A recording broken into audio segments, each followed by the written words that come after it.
सोलापुर राज्य में राजा रहीशचंद्र राज करता था। रहीशचंद्र एक प्रजापालक राजा था। वह अपनी प्रजा की हर तरह से मदद और उनकी समस्या का हल सही न्याय करता था, जिससे उनके राज्य की प्रजा भी उससे बहुत खुश रहती थी और अपने राजा का हर आदेश का पालन करती थी। एक दिन महाराज जंगल में शिकार करने के लिए निकले। चलते चलते उन्हें प्यास लग जाती है तो वो एक झील से पानी पीते हैं। अरे वाह, कितना अच्छा दृश्य है यहाँ का और कितनी शांति है। यहाँ आकर तो मेरा मन एकदम प्रसन्न हो गया है। मैं अब कुछ समय यहीं बिताता हूँ, बहुत आनंद आएगा। ऐसा बोलकर राजा वहाँ का आनंद लेने लगता है, लेकिन थोड़ी देर बाद उन्हें किसी के चिल्लाने की आवाज आती है। बचाओ बचाओ, कोई मुझे बचाओ। अरे ये आवाज कैसी? लगता है कोई मुसीबत में है। उस ओर से आ रही आवाज। चलो मैं जाकर देखता हूँ। राजा उस ओर चला जाता है जिस ओर से आवाज आ रही थी। राजा एक पेड़ के पास पहुँचते हैं, पर वहाँ ऐसा कोई नहीं था जो मदद मांग रहा हो। अरे थोड़ी देर पहले ही तो कोई मदद के लिए पुकार रहा था, पर यहाँ तो कोई भी नजर नहीं आ रहा है। फिर वो आवाज कैसी थी?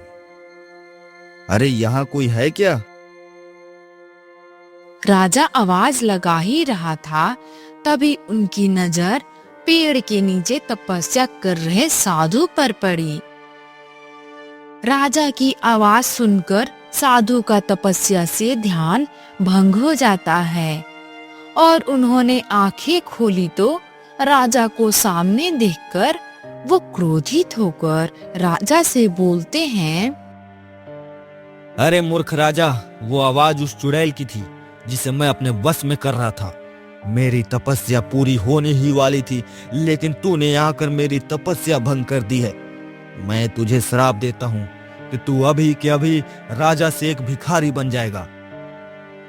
साधु के श्राप देते ही राजा एक भिखारी बन गया। अरे ये क्या हो गया गुरुदेव? हमसे गलती हो गई, हमें माफ करो गुरुदेव, हमें माफ करो। हमसे ये सब अनजाने में हुआ है, मुझे माफ कर दो गुरुदेव। अगर मैं ऐसा रहा तो मेरे राज्य और प्रजा का क्या होगा? मुझे माफ कर दो गुरुदेव, मुझे माफ कर दो। राजा के इतने विनती करने पर साधु का क्रोध शांत हो जाता है और उन्हें राजा पर दया आ जाती है। ठीक है युवक, मैं अपना दिया हुआ श्राप तो वापस नहीं ले सकता, पर इसका निवारण बता सकता हूँ। हाँ गुरुदेव, बताइए। जब भी कोई राजकुमारी खुश होकर तुम्हें इस गरीब के रूप में स्वीकार करेगी और तुम्हारे साथ विवाह के लिए तैयार होगी, और जब वह तुम्हें वरमाला पहनाएगी, तभी तुम अपने असली रूप में आ जाओगे। ठीक है गुरुदेव, आपका बहुत बहुत धन्यवाद। फिर रहीशचंद्र दुखी होकर वहां से चला गया।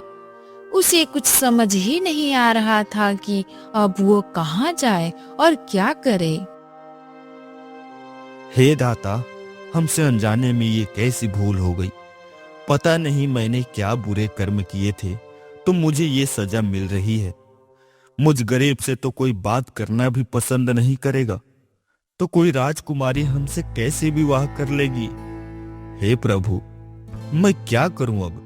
ऐसा बोलकर रहीशचंद्र आगे की ओर चला जाता है। भटकते भटकते उसे शाम हो जाती है, तभी उसे एक व्यक्ति दिखाई दिया।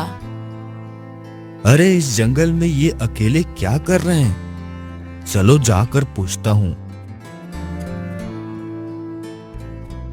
काका, आप यहाँ इस जंगल में अकेले क्या कर रहे हो? क्या कोई परेशानी है? बेटा, मैं यहीं पास के ही जंगल में रहता हूँ।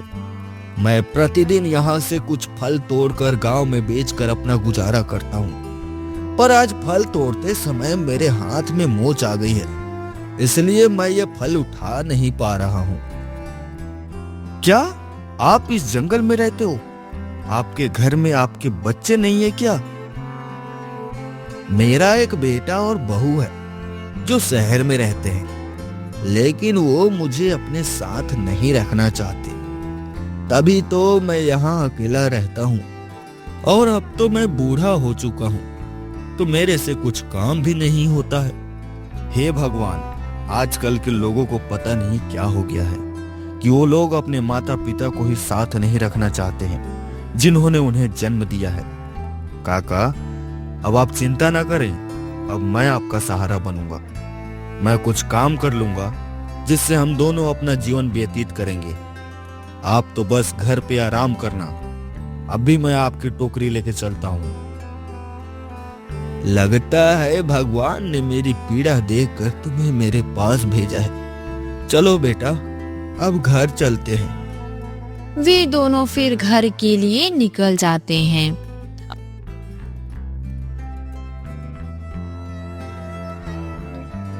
अगले दिन रहीचंद्र काम ढूंढने के लिए चला जाता है। वह गांव के एक जमींदार के पास जाता है और सेठ से काम मांगता है। तब सेठ बोला, देखो युवक, मेरे पास काम तो बहुत है, पर मैं तुम्हें इस गांव में पहली बार देख रहा हूँ। मैं कभी अनजान इंसान पर भरोसा नहीं करता, क्योंकि मेरा पहले ही बहुत नुकसान हो गया है, इसलिए मैं तुम्हें काम नहीं दे सकता हूँ। सेठ जी, मैं एक सच्चा और ईमानदार इंसान हूँ। मैंने कभी किसी के साथ धोखा नहीं किया। अगर आप मुझे कम पैसे भी देंगे तो भी मैं काम कर लूंगा। मुझे काम पर रख लो। सेठ जी, मुझे काम की बहुत ही जरूरत है। मेरे यहाँ खाने को कुछ भी नहीं है। मुझे काम की बहुत जरूरत है। क्या कम पैसों में भी काम करोगे? ठीक है, तो मैं बाकी मजदूरों को दिन का 10 रुपए देता हूँ और तुम्हें 6 रुपए ही दूंगा। ठीक है सेठ जी, मैं काम करने के लिए तैयार हूँ। अब बस काम बताइए। आज से तुम मेरे गांव के बाहर जो खेत है उसमें काम करने जाओगे। ठीक है सेठ जी, मैं अभी से अपना काम शुरू करता हूँ। फिर रहीचंद्र फावड़ा और बेल लेकर खेत की ओर चला जाता है। खेत में पहुंचकर रहीचंद्र काम करना शुरू कर देता है। ऐसे ही बहुत सारे दिन बीत जाते हैं। रहीचंद्र बहुत ही सीधा और ईमानदार था।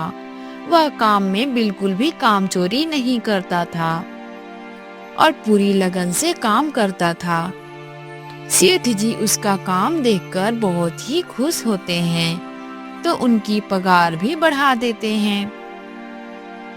काम के पैसे मिलते ही रहीचंद्र घर का सारा राशन ले आता है और बचे हुए पैसों से जिन लोगों के पास खाने को खाना नहीं होता था तो उनको खाना खिलाता था। इस तरह से राजा हरिश्चंद्र की गरीबी की जिंदगी चल रही थी। रामपुर राज्य में राजा हरिराम राज करते थे। उनकी 2 पुत्री थीं। बड़ी पुत्री का नाम तनु था और छोटी पुत्री का नाम मनु था। वही उनकी बड़ी पुत्री का रंग सांवला था, तो वह बहुत ही दयालु और नेक दिल की थी।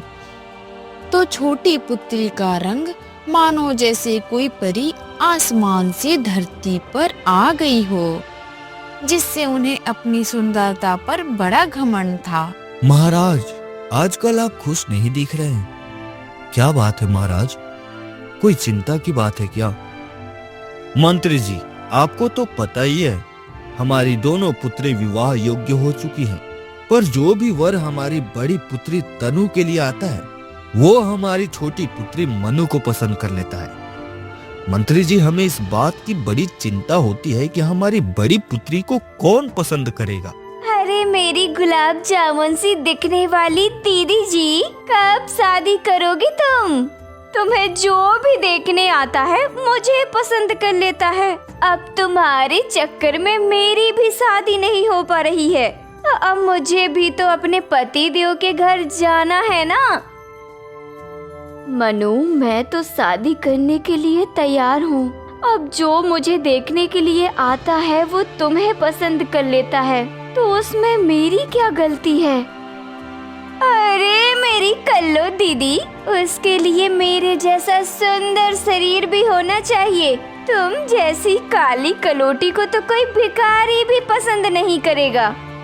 देख लेना, तुम्हारी शादी कभी नहीं होने वाली। हाँ हूँ मैं काली। अगर भगवान ने मुझे धरती पर भेजा है तो मेरा साथी भी भेजा होगा। वो मुझे कभी न कभी मिल ही जाएगा। और असली सुंदरता तो मन की होनी चाहिए, क्योंकि तन की सुंदरता तो सिर्फ दिखावे के लिए होती है। जिसका मन सुंदर है वही सबसे सुंदर है, फिर वो चाहे काला हो या गोरा हो। इसी तरह मनु तनु को रोज उसके काले होने से उसे ताने मारती रहती है और मनु उसको रोज ही समझाती रहती है। एक दिन दोनों राजकुमारी वन भ्रमण के लिए अपने सैनिकों के साथ निकलती है।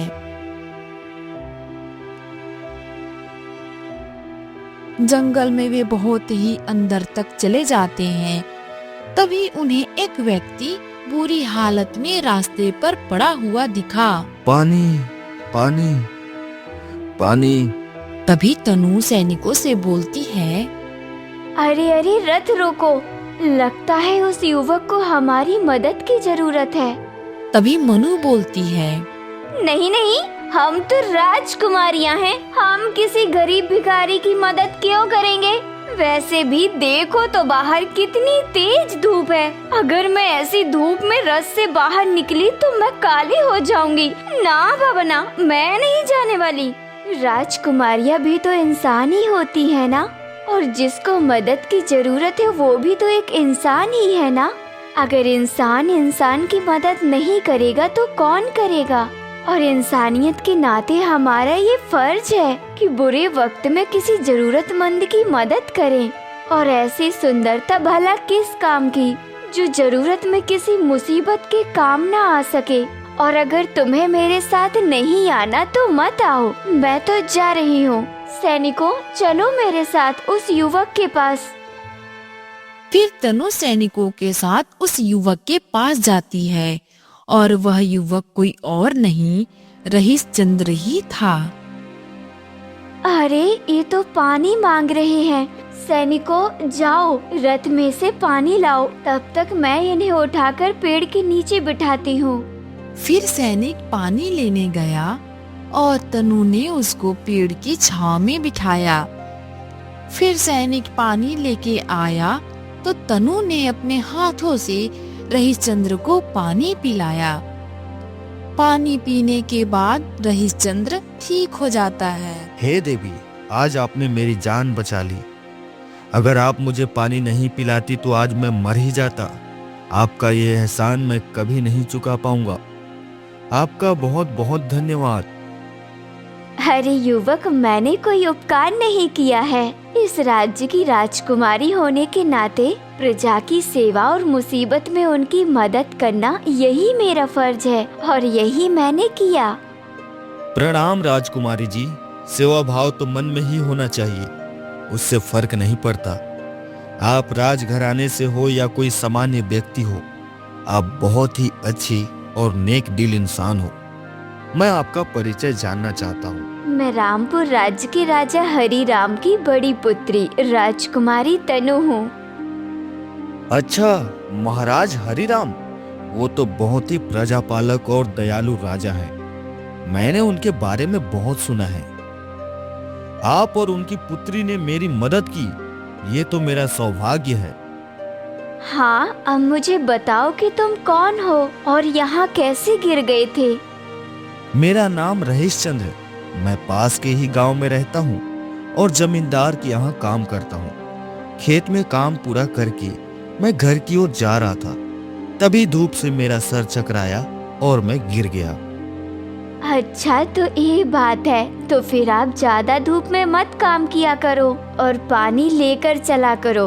और कहो तो मैं अपने महल में काम दिला सकती हूँ तुम्हें। नहीं नहीं राजकुमारी जी, मैं यही ठीक हूँ और अब से मैं साथ में पानी लेके चलूंगा। ठीक है, अब मैं चलती हूँ। अपना ध्यान रखना और धूप में काम मत करना। तभी राजकुमारी और सैनिक रथ में चले जाते हैं और महल की ओर निकल जाते हैं। और यहाँ रहीश चंद्र राजकुमारी को पसंद कर चुका था और उनके बारे में सोच रहा था। इतने बड़े राज्य की राजकुमारी होते हुए भी उन्हें जरा भी घमंड नहीं है। उन्होंने इंसानियत दिखाई और मुझ जैसे गरीब की मदद की। ऐसी नेक दिल की लड़की मैंने आज तक नहीं देखी। काश काश मैं मेरे राजा वाले रूप में होता तो उन्हें अपनी रानी बना लेता। ये सोचते हुए रहीश चंद्र घर की ओर निकल गया। कुछ दिनों बाद राजकुमारी तनु फिर से वन भ्रमण के लिए आई। थोड़ी दूर जाते ही उन्हें बांसुरी की मधुर ध्वनि सुनाई देने लगी। अरे वाह, इतनी सुंदर बांसुरी की ध्वनि। आखिर ये बांसुरी कौन बजा रहा है? चलो चल के देखते हैं। तनु उसी ओर चली गई जिस ओर से बांसुरी की ध्वनि आ रही थी। वहां उन्होंने देखा कि एक युवक बांसुरी बजा रहा था और वो युवक कोई और नहीं रहीश चंद्र ही था। तनु ने उसे पहचान लिया। अरे, ये तो वही युवक है जिसे मैंने पानी पिलाया था। कितनी मधुर बांसुरी बजाता है ये। मैं इसकी बांसुरी की धुन की तो दीवानी हो गई हूँ। तनु दूर खड़ी रही और बांसुरी की धुन सुनती रही। कुछ देर बाद रहीश चंद्र ने बांसुरी बजाना बंद किया तो उनका ध्यान राजकुमारी की ओर गया। अरे राजकुमारी जी, आप थी? कब आई? मुझे तो पता ही नहीं चला। मैं आज वन भ्रमण के लिए आई थी। तभी रास्ते में तुम्हारी बांसुरी की ध्वनि सुनाई दी तो मैं यहाँ आई और तुम्हारी बांसुरी की धुन सुनने लगी। तुम तो बहुत ही प्यारी बांसुरी बजाते हो। मैं तो इस धुन में पूरी तरह मोहित हो गई थी। धन्यवाद राजकुमारी जी, मुझे बांसुरी बजाना बहुत पसंद है। इसलिए जब भी खाली समय मिलता है तो मैं बांसुरी बजाता हूँ या फिर संगीत गाता हूँ। संगीत तो मुझे भी बहुत पसंद है। तुम्हें कौन से संगीत आते हैं? इसी प्रकार राजकुमारी और रहीश चंद्र में बातें शुरू हो जाती है। उन्हें बातें करते करते पूरा दिन कब बीत जाता है ये पता ही नहीं चला। रहीश चंद्र, इतनी जल्दी शाम हो गई और हमें बातों में कुछ पता ही नहीं चला। अब मुझे महल जाना होगा, नहीं तो पिताजी क्रोधित होंगे। हाँ राजकुमारी जी, पूरा दिन कब निकल गया पता ही नहीं चला।